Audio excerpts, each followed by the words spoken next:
Okay, so I think all the follow-ups from the last meeting are tracked in the agenda items.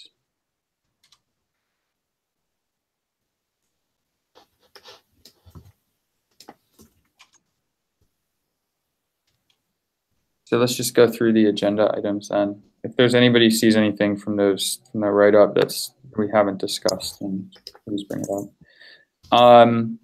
Okay, so first one, number 168, Diagnostic Working Group Deep Dives. I think the intention here was like to periodically, once a month or you know, every other meeting or on some cadence, just do deep dives on things that people thought were interesting and topics that are deep enough to warrant, you know, deeper conversation or more lengthy conversation. And you know, do we have anybody have thoughts on this? I think that's a good idea. Is my thought. We probably just need to come up with the list and track that somewhere, and then. Yeah, well, there's an issue opened. I've got 2 thumbs up.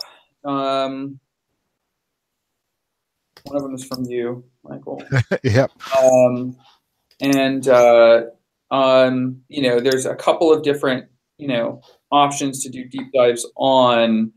You know, I'm happy to do it. I don't know that I'm hearing like a clear like, hey, this is a great idea, or just sort of silences agreement. Or it's a great idea. Okay. Who's that? That was Matteo. Good idea. That's me, Andreas. Oh, okay.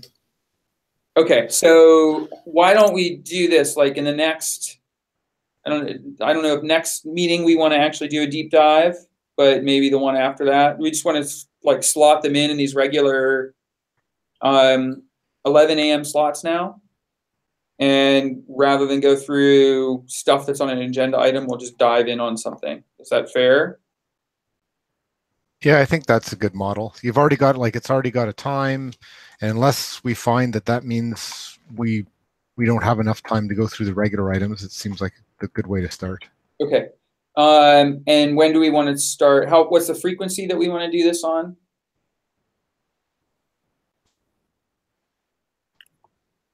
Anybody have any opinions of what's too frequent and what's too infrequent? I think it's more a matter of like what we need to discuss. Sure. My hope is that like we've got enough stuff to discuss in detail. Like I kind of feel like from the summit that there was a lot of deep conversations that were happening, and that it's like if we said like, hey, we want to you know, go into detail about all these different things, we'd easily have, you know, 6, a dozen different topics that somebody could dive on, right? Agreed. And so, you know, we could prioritize things to what people think are interesting. Right now, I've got 2, and you know, you know, I think it's the balance between like, you know, doing those deep dives and then making sure that you're, you know, tracking and discussing stuff that's on the agenda, right? If nobody has any strong opinions, I'll just say we do it every other, you know, meeting until somebody says that's too much, right? Or it's not enough. Does that sound fair? Sounds good. Okay. Okay. And I'm going to leave this issue open for people to chime in with topics that they think are worthy.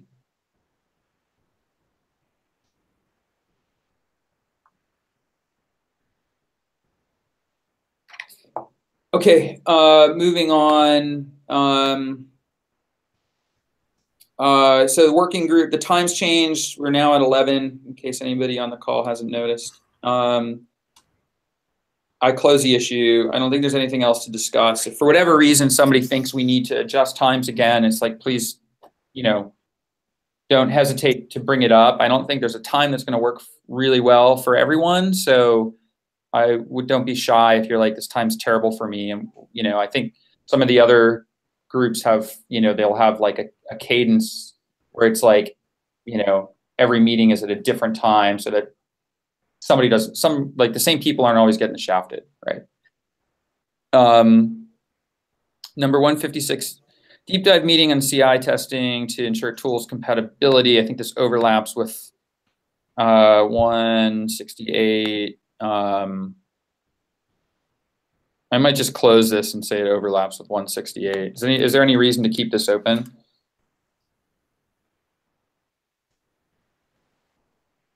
Anyone? Sorry, which one was that again? It was 156. No, I don't think so. Okay. Let me close it.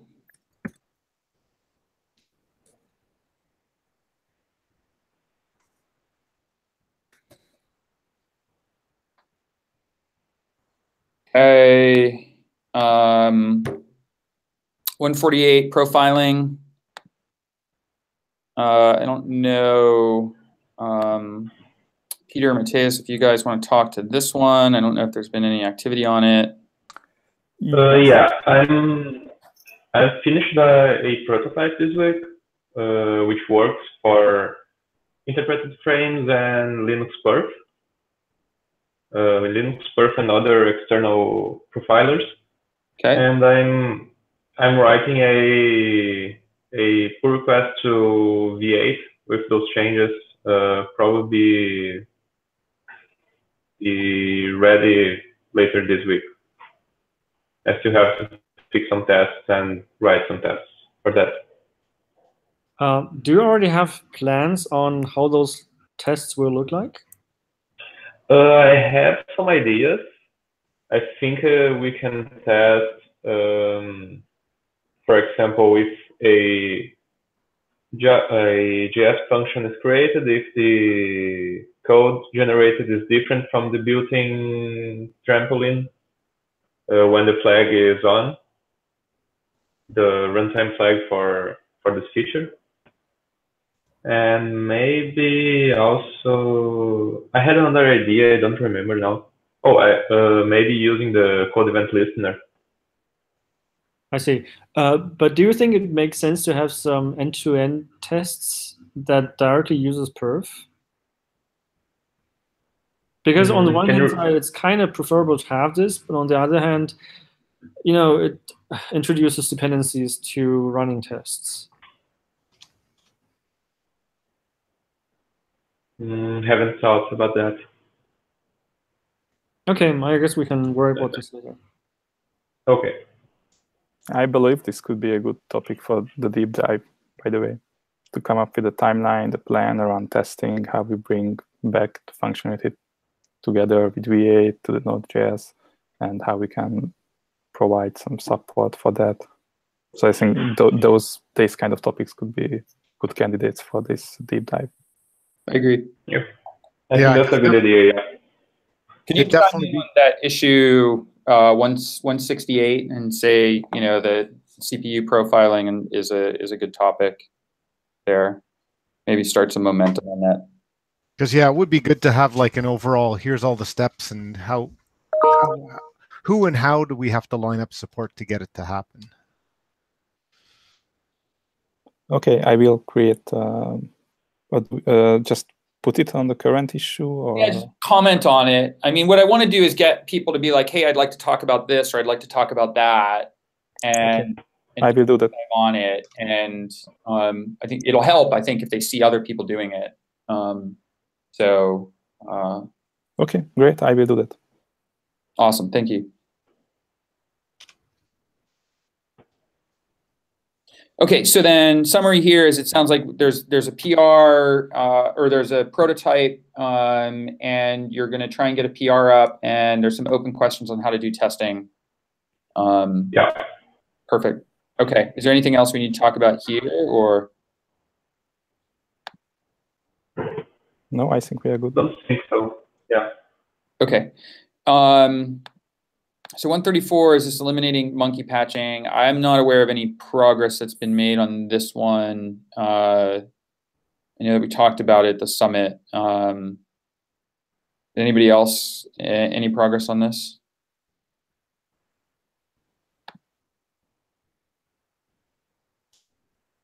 Okay, and we'll just move on.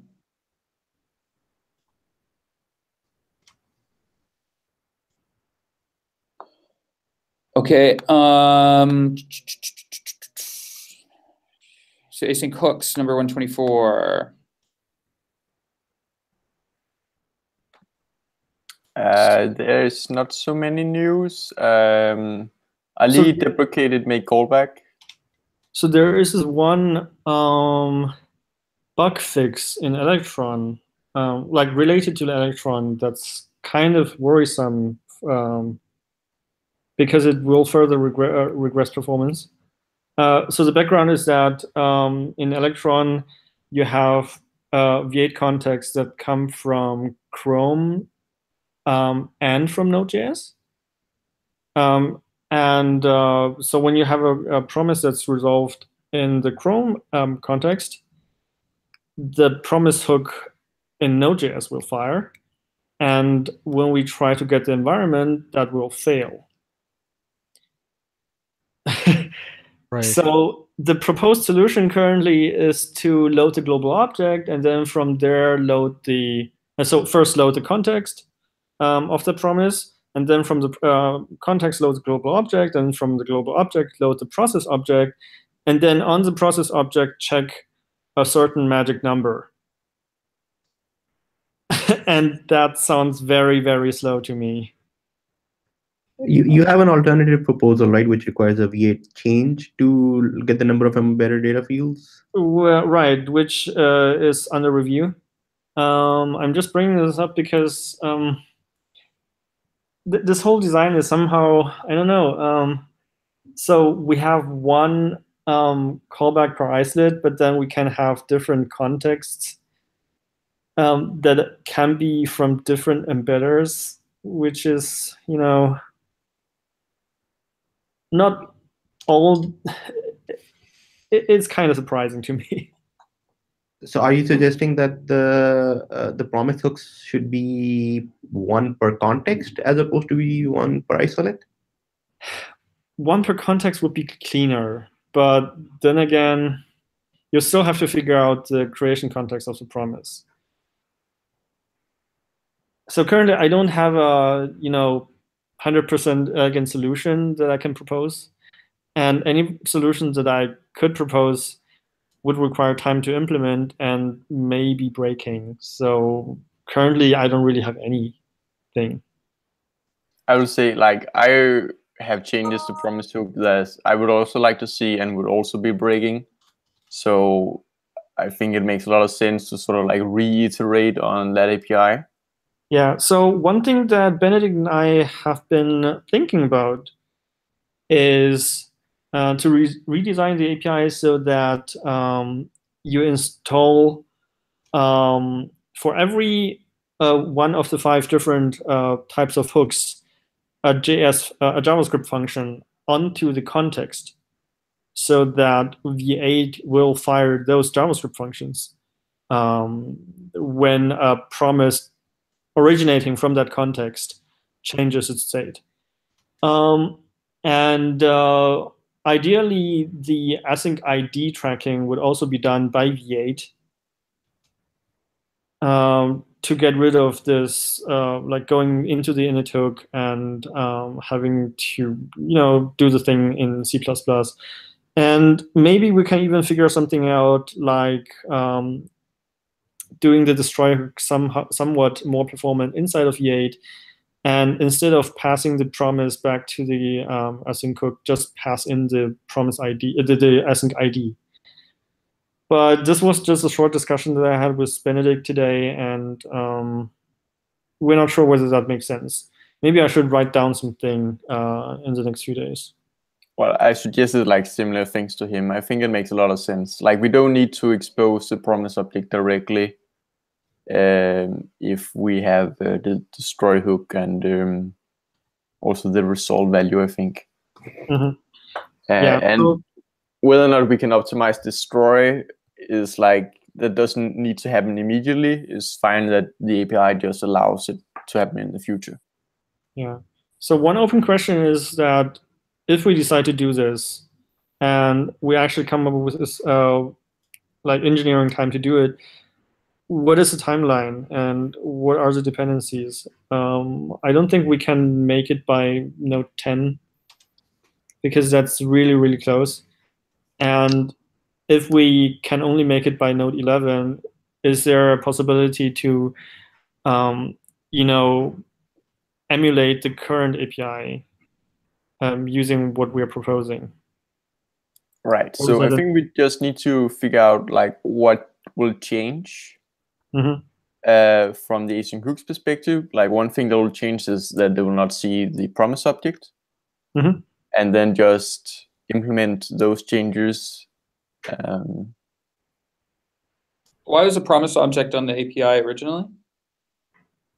So it's on there originally because in what's it called?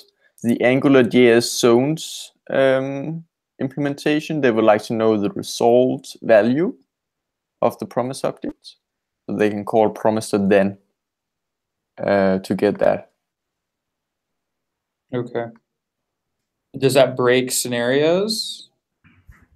Yeah, so if we just, if we just remove the promise object, we will have an issue. So what I suggested to them, to the AngularJS team, was that you would provide the value that is resolved instead. Okay, so then that would need to be plumbed through. Yes, and the current promise hook API, well, I don't know, maybe it supports it, but certainly it's not implemented. Okay, and so Yang, you mentioned originally that this is sort of this issue is an additional perf hit, but you said it feels expensive. I'm assuming that you didn't actually quantify anything. Is that fair? I didn't actually quantify it, but I'm pretty sure it will be significant because you have to actually do an object lookup in C++, and there's no IC and like inline cache to optimize that. Okay. And like generally, it feels like the way async hooks are currently modeled is not correct, because what you actually want to do is to have the hooks per context and not per isolate. Because promise hooks, not async hooks, right? Sorry? You promise hooks. Yeah. Yeah. Because it looks like you can have different contexts from different embedders living in the same isolate, which is the case for Electron. Yeah, so okay, so just wanted to point out that we are actually conflating two different discussions here. One is there's this Electron issue that there's a fix being proposed that might be problematic, and Yang is working on a alternative that's going to be better. So I think that's a problem that's more immediate, but I think we can work around it. But the second more pressing problem is that we think that promise hooks API will need to be changed. So the question that becomes interesting to me is, what impact does that have on async hooks? Because async hooks is Node API. Promise hooks is not a Node API, right? I've been thinking about this. I've been working on NAN and async hooks and like the deprecation of make callback, and I've been thinking about what is the also related to the issue of getting out of monkey patching. The one thing I would like to do, and this has taken a while for us to get to async hooks. One thing I would like to do is be able to go to the module ecosystem and give them the tools and the code necessary to do async context properly. And I've already been doing this with the changes in NAN. I've already been doing this for a few modules such as FSMNs and Node SAS. Like I'm modifying them to properly propagate context. So the question really becomes that as long as there's uncertainty that we might change async hooks, which by the way, I'm not hearing that we might need to change async hooks. I think the API might survive, with the exception that maybe the promise object won't be available. So what I would really like to do is, the sooner we can get to a point where we can make native modules not break context, I think the better is going to be from the point of view of not having to go monkey patch all these modules because they break context. And yeah, so currently I don't have enough overview to say whether it will affect async hooks, but I'm hoping it won't. I'm hoping it's just contained within promise hooks. Why would it change async hooks? Why did you bring that up, Ali?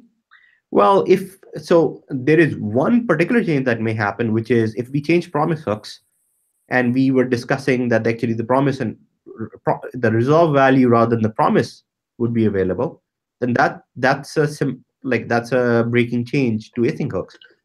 It's experimental, so we can get away with it, and it probably doesn't affect too much because I think there's only a few specialist users, such I think Zones.js was mentioned, who actually are even interested in this. So I think that is a breaking change, but it's probably not severe, and given experimental, we should be able to do it. But there may be other broad-reaching changes. I think what I'm really getting at is that I think it's important that we do a deep dive on what precisely do we need promise hooks to look like, and then from a concrete proposal, come up with whether or not it will affect async hooks. Until we have a concrete proposal for promise hooks, I don't think we will know what changes to async hooks might be necessary. So from the perspective of native modules and, like, I don't know, database pooling systems providing the correct context, the changes will be very minimal because the API related for promises is not even exposed through the async resource API. Yeah, that is probably true, but I would really like to see some concrete proposal on what we want for promise hooks. Right. So I plan to write this down in the next days. But one thing that I was hoping that we could maybe do is to not expose the promise itself on, for example, the destroy hook, but instead just to return the async ID when the promise is destroyed. Yeah. So the other concern is, I think if we are going to go use the async resource API in the ecosystem, while async hooks is experimental, I think we're going to get pushback. So I think the sooner we can move it out of experimental, the more chance of success there's going to be. Yeah, I think it makes more sense if I write it down and then share the doc, and then have us iterate on that, on details. Yeah, it sounds good. Thanks. Makes sense. Yeah, that makes sense. Okay, this is sort of a broad issue, tracking a number of different things. Is there anything else? On async hooks and monkey patching, we are currently doing a survey about the various APMs and compare them against async hooks and so on. We have gathered the data. We are actually in the process of interpreting the stuff. Okay, so I just wanted to keep you posted that I said we will be going to look into this, and we are. It's just that it's not ready yet to be presented. I will share a draft. We'll probably publish blog posts later on this, and we'll probably share a draft with the group to review beforehand. Sorry, and this was a draft of. We are doing some measurements on one of the topics from the Diagnostic Summit was that we will need to measure the assessment of monkey patching versus async hooks and versus promises, versus promise-heavy applications, and have a little bit more broad data to make our decisions on. And we are progressing on this specific item. Okay. That's awesome. Looking forward to it. Yeah, perfect. Okay. Great. Moving on. Anything else on the async hooks thing? On the to-do list, there's to-dos that we need to what is it called? Like, is async hooks exposing the right logical module? Like all this mathematical async context we talked about last time that we need to dig into. Probably would be better in like a deep dive or something like that. Yeah, that's one of the topics for a deep dive. That's the next thing on the agenda. Okay. We haven't made. I don't think there's been any progress. I don't think Mark's done anything. I haven't done anything with sort of this idea of like the logical model.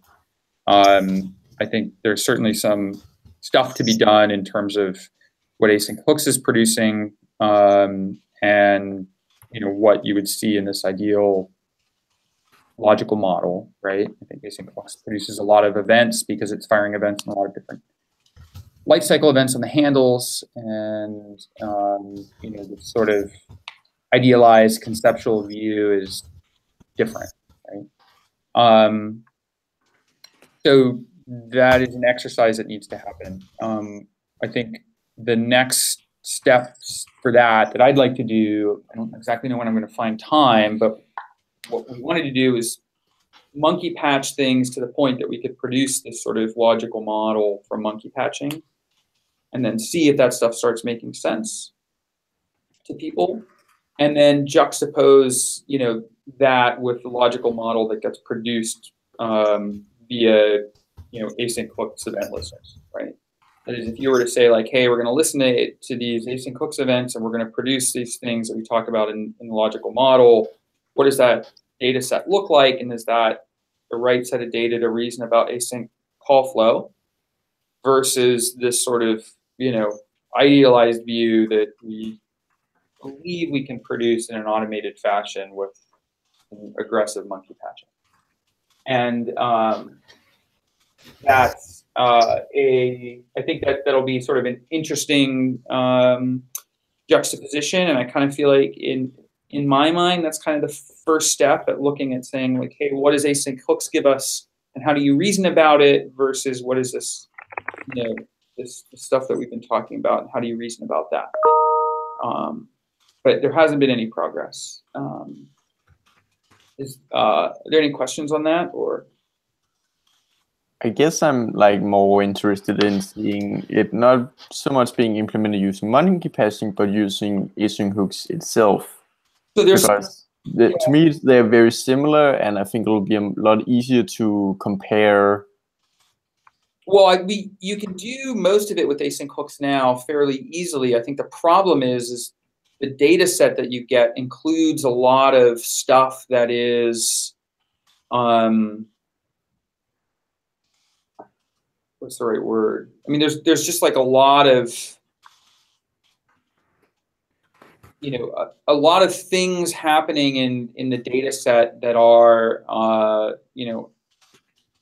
a result of the event, the async hooks events firing around the life cycles of, these resources, right? That don't necessarily relate to the async call flow that the user is kind of expecting when they're reading a block of code, right? And that makes things complex, right? In the sense that you want, a user to be able to say like, hey, I've got a block of code. I understand, and I can easily, get to an understanding of what the async call flow looks like in this block of code, right? So I think for, so I think the question is really like, what is it that you want the user to be thinking about, and does async hooks give you stuff at that level of detail, right? Versus some other thing, which, like I said, is maybe more idealized, right? It's more like, hey, you do, I don't know, I'm picking some example, but, I don't know, server.listen or something, and, it's a simple graph to think about versus a bunch of sort of implementation details popping out into your event stream, right? So, and so that's why I kind of feel like if we can do some of this, the monkey patching thing, and the monkey patching thing can generate a more idealized form of, a set of events that model the asynchronous code flow, and then that ends up being more intuitive to the user, right, then that's something that we should be sort of considering, right, or looking at. Now, it may be the case that, we go off and we monkey patch some stuff and we generate this idealized, stream of events, and it's worthless. It's not. It doesn't accurately reflect what's happening, right? Which is something that we need to know about. But I kind of feel like what we need to do is we need to be able to say, like, hey, here's a program, here's one view of an event stream, and here's the same program, and here's another view of this event stream, and which one makes sense. So I'm hoping to get to that point. I don't feel like it's too much work. I just haven't found the time to do it. So there's two separate issues in that I like to see being maintained separately. One is, does async hook satisfy the mathematical model? And for that, you don't really need it to be interpretable. You just need the context to be preserved. Mm-hmm. And then there's the other issue is is async hooks interpretable? Yes. Yes, those are two distinct things. And I think with respect to the former, that is, does it conform to the mathematical model that we've been talking about? The open question, I think the open question there is, there's this notion of the causal context that gets raised when a promise is resolved.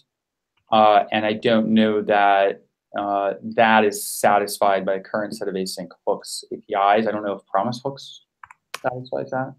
It is. There's the resolve callback. So when it's resolved, so there's a resolve callback on promise hooks. Yes. Okay. So yeah. So there's some. Yeah.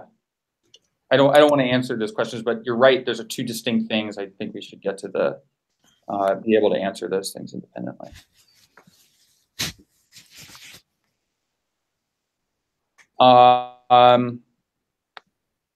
Anything else on that?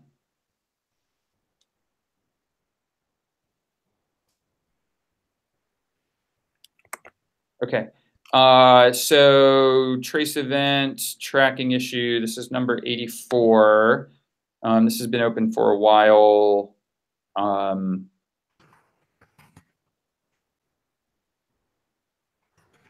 don't know if any of these things. I thought there was some progress on here about the. You can now specify what file you want to write to with command line flag. And James is also working on some APIs in JavaScript for enabling and disabling categories. Right. In fact, I'm working on that as we speak. I've been doing it as you all have been talking. The API there is basically just changing the tracing agent so that it will turn on automatically if the categories are set.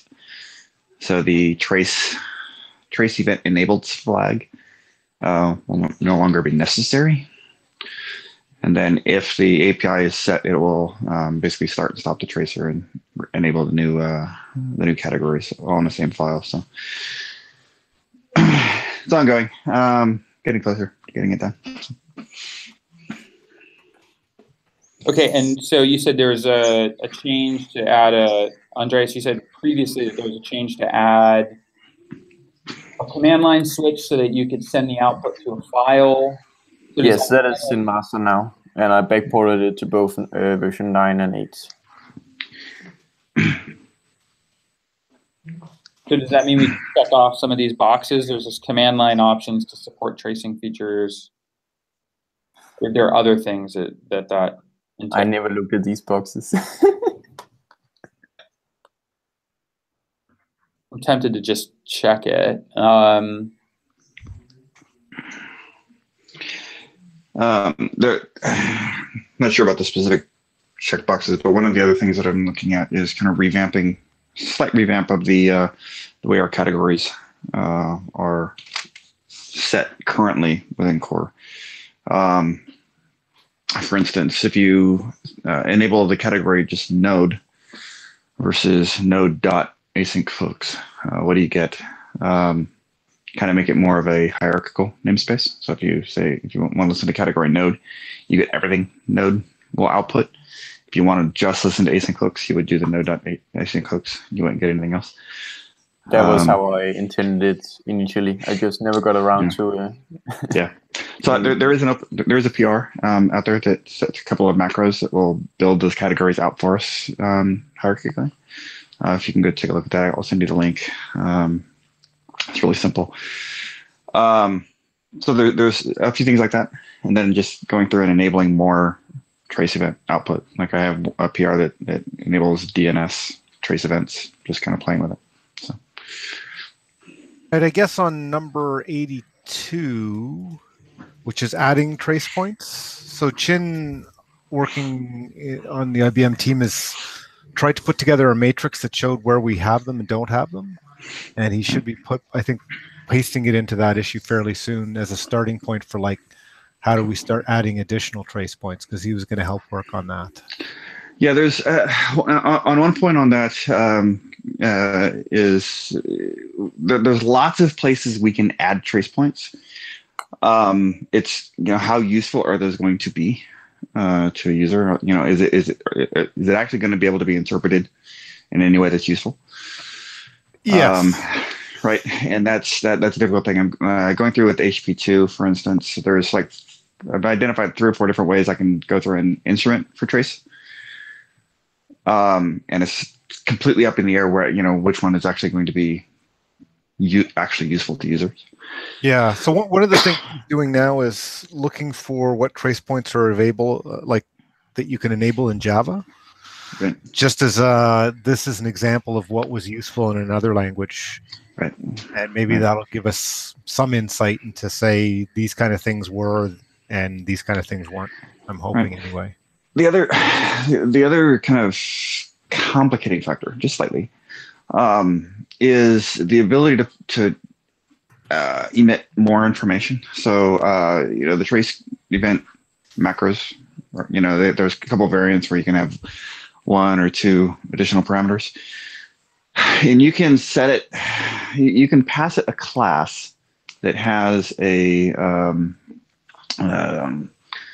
implements a function that allows you to build a JSON string yourself with additional information. Mm-hmm. It's only called in certain, if it's actually passed, but it's kind of difficult, in every case. To do that. I mean, it would be excellent if we could find a better way, but we'd have to work with the V8 team in order to do that. So just building that JSON string is just kind of complicated sometimes. It could get kind of expensive.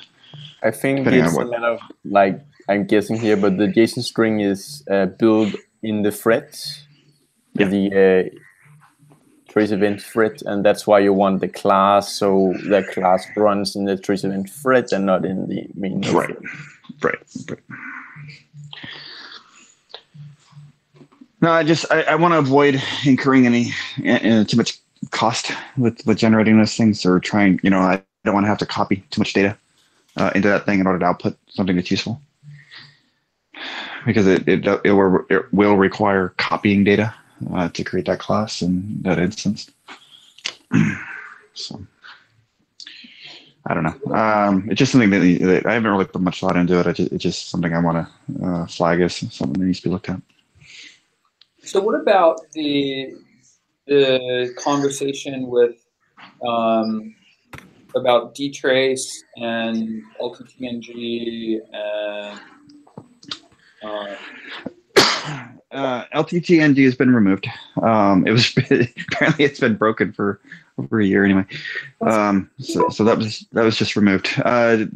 Dtrace, I floated the idea just as a trial balloon. Floated the idea of like, hey, what if we remove dtrace?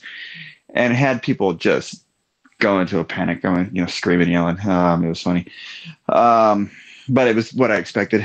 Folks want to keep the dynamic probe capability in there, and with dtrace coming to Linux soon, with the change in license, it definitely makes sense. We still need to figure out kind of how to align those. The number of dtrace probes we have currently are very limited right now.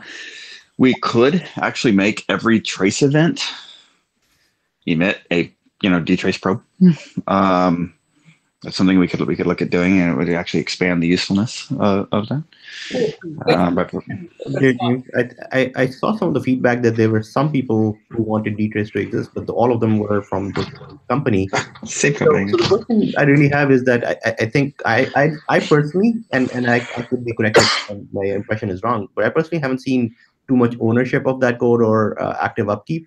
So if more trace points are interesting, I would much rather see the dtrace people contribute something there, rather than us proactively trying to go address that use case. That I'm not sure. I personally am not sure I know enough about dtrace to properly address that use case. There's actually another part of the use case is the ability to enable the tracing on a live instance without having to stop it with tracing enabled. Which is why I'm setting it where, working on the PR now for be able to enable V8 trace events dynamically. But the other part of that is being able to consume the data dynamically. Right. And right now we're just writing it out to a file. We could monitor that file, but if we had the ability to redirect it to a pipe, it would, instead of writing to a file, then we could do more real-time tracing on a live process using V8 trace events. That's something else I want to look at as well. If we and I wanted to do that, but actually have been backlogged with other stuff. But yeah. If anybody else is willing to look at that, I think that'll be great. I'm going to try to look at it. I'm not sure if I'm going to completely get to it. The other aspect of this too, when it comes to that V8 trace event format, it uses a root object with the trace event property in an array. If that file format was actually something like a line delimited JSON, it would be much easier to consume in a streaming way. And if we had these things, basically it's a long way of saying if we had these things, we could probably cover a majority of the dtrace use cases using V8 trace events. What are the dtrace use cases? Primarily doing in-process tracing, so it's dynamic probes, right? So on the process is already running, and I just want to tap into it. But arguably, though, there's other data that's being emitted from other processes on the system, right?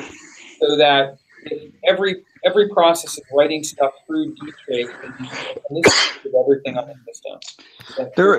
There are tools like if you look, I think it's called HTTP Snoop. There are a couple of tools which are basically dtrace one-liners that look specifically for node probe points. And HTTP Snoop, for instance, will output a line for every incoming HTTP request. It'll give you the method. It'll give you the path that was requested and a timestamp. There are a variety of tools like that that are kind of one-off, single-purpose tools that are built on top of the dtrace probes. Now, how extensively those are used, I don't know. Yeah, I almost feel like the ideal place to be would be that we've got one set of macros that write these trace things, and those macros can target dtrace or target the trace event stuff, or target the ETW on Windows or LTNG or whatever the tracing library is that somebody wants to do. And I'm not fully clear on like the pros and cons of why somebody would want to do, trace events for some data and then have a different set of data in dtrace. That seems weird. Right? Well, the folks that are using dtrace are they would look at V8 trace events and say that's not useful to them at all. In fact, a couple of them have argued, hey, if you want to take out the V8 trace events, that's great. We'll just keep our dtrace. Why? Why did they say that? Why did they say that? Because they feel that I don't really want to speak for them. I can guess that the dtrace probes are cover the use cases that they have. So dtrace is more performant than trace events. Oh yeah, that's for sure. And that's probably gonna be hard to reach that level. Also, like you can do interrupts. Well, you can like inject pretty much any kind of code you want. So you can get like a stack trace if you want that. And well, we simply cannot do that kind of things with trace events. So you can then couple sort of a bunch of data events along stack samples, and presumably there's some tools that allow you to do some form of. It allows you to run code at that point. Trace events does not do that. And it's relatively simple to set up a set of one-liners or full scripts that do some really interesting things. That, again, I just don't know how extensively it's currently used outside of one company. So. Right, James, I would like to add one thing to what you just said. All of this is absolutely not documented in our code base. Okay. Okay. Like it's, I want to stress this fact because it's to me, if something is not documented and it can be easily used by our massive user base, is kind of useless. Okay, and I'm sorry to say this, but this is the hard truth. No, it's absolutely true. Again, just going back to the thing, it's not clear how extensively these are used outside of a couple specific companies. In terms of platform support, does it even support Linux? I'm just trying to. It will. There's some implementations out there, but the license on dtrace was just changed, and a kind of a general Linux implementation is being developed. The timeline for that, I don't know. It's primarily Solaris and Mac, though. Okay, I was just wondering if, like, because you were mentioning earlier, if we could feed, we're generating events, if those could be fed to dtrace as well, I was just wondering if it was an option to, like, when you build on Sonos. We can make the V8 trace event macros. Yeah. We can actually convert those into probe points, not just for dtrace, but for ETW and LTTNG. Why don't we do that? Do what? Say again? What's the argument against doing that? I don't see much argument against it. The key difference would be that the probe points will look a little different than what they do now. You get different information. Because of how. Go ahead. One issue is if we want users to be able to emit trace events, then that requires like dynamic categories or dynamic emits. Yeah. And that is not possible to do with those kind of. The dynamic probes, yeah. But that wouldn't. I'm just trying to see, like, can we make most of the people happy by saying, for all the trace points where we can, like the regular, the non-dynamic ones, you basically say, well, for Sonos, the macros will resolve into dtrace things. Otherwise, on all other platforms, they just go to the V8 trace event infrastructure. And the dynamic ones, well, sorry, but you don't get those on Sonos. Would the people who are using dtrace say, yeah, hey, that's great, and people using other platforms be happy with, I don't know. If I know that if we remove the existing dtrace probes, we break people's existing workflows. If we leave those alone and add this additional thing, right, then they might be happy. Right, and there's no way of, like, the existing ones that are there. If they're useful, it would seem like if we replace them with a macro that would get us a V8 trace event in the same place on another platform, and a dtrace one, that sounds like a good thing, and then it would still be sort of a semi-consistent story. Yeah. So what's the argument for using trace events, other than the dynamic categories? They're cross-platform. So the tooling to consume it is cross-platform, and the trace events work cross-platform. And the VM is also instrumented using trace events. Right. And then I can see interleave V8 events and node trace events. Yeah. Right. But V8's not writing any trace events to any other providers. That is, it's not writing vtrace or LTTNG or UTW. Right. Now here, we've implemented the controller. We're using V8's JSON trace writer, but we control most of that mechanism, and so we can make those probe points, and we can even output a different format if we want, as an option. But yeah. Yeah. On the topic of format, James, you mentioned the root object. I think, as far as I understand it, and I can double check, the about tracing and those tools, they do support partially truncated files. So in other words, if it's not properly structured JSON, there's some fault tolerance in those tools. So things like that might be possible, and we can work with those existing tool providers to make it more fault tolerant. I'll play with it. I'll see what the tolerance level is there. If we can, like I said, if we can go to a line delimited JSON with writing out to a pipe, that would be actually a very significant step towards being able to do dynamic profiling with V8 trace events.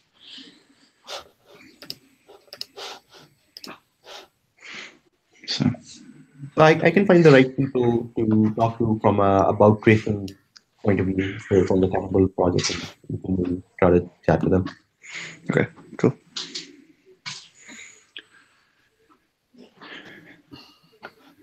I think that's largely it on the trace event stuff. I'm still going to be pushing or kind of figuring out the dtrace stuff. Like I said, LTTNG was just removed. We still have the ETW support and dtrace support in there, and it would be nice to figure that stuff out. It's just, again, it's really hard to figure out how useful this stuff is to people. So. No, I understand that bit. I wonder, though, I think to Mateo's earlier point that none of this stuff is documented, I hate to end up in a situation where it's like, hey, let's talk about, the trace data that's available, and you say, hey, if you're on, Laris or MacOS, this is what you have to deal with. If you're on, Linux, you've got this other set. If you're on Windows, you've got some other thing. On all these things, you've got trace events, which gives you a different set of data that you can look at this way. Yeah. And so it's possible that you could have, a single macro that can be redefined as appropriate per platform to get out the right set of data so that we can have a consistent set of data, whether it's useful or not, consistent, right? That, I think, would be the ideal. And that, I think, would let people kind of experiment in a way that's not,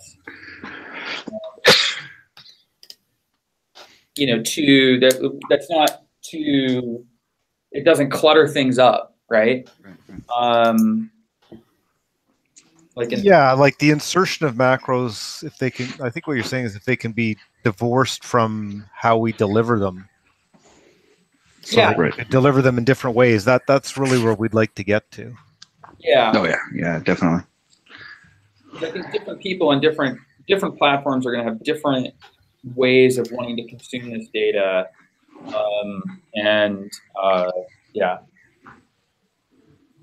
So, the only other thing with the tracing that I would say is still an open discussion is whether or not it makes sense to have that a tracing intrinsic function in JavaScript that can be optimized out if tracing is currently disabled.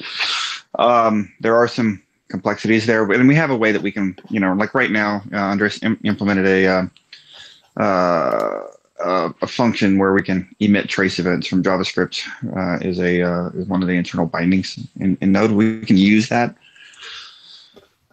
but I'd prefer being able to instrument the JavaScript in a way that is as little cost as possible.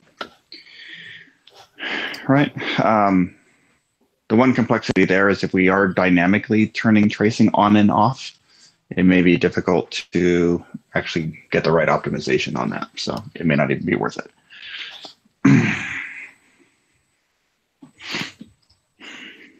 So that's still an open question. Okay. All right, we are out of time. There's one other issue, which is 168 with the recommendation, perf/node.js number 168 with the recommendation that be closed, covered by. Yeah, I think there was I think we've already agreed we should do that in the past. Yeah, so yeah, it's covered by Diagnostics 148. So I don't have permissions to close that. I don't know if anybody else has permissions to close that. I don't have permission to close that either. Does anyone have permission? I was going to say, oh, yeah, I do. I was going to say, why don't you? But then it's over in benchmarking. So yeah, yeah, I can do that. Okay, awesome. Okay, anything else from anyone?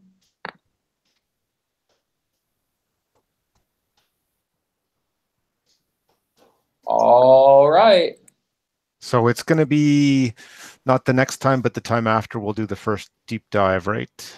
I think so. Let's figure out what let's let people, have a say on what the actual topic is, and yeah, and then we'll do the deep dive. Unless somebody says, yeah, we should do it next time. No, it sounds good to me too, because I'm not sure I can make the next one. So okay, cool. All right. Okay, talk to you guys later. Thanks, Bye. everybody. Bye. Bye. Right. Bye.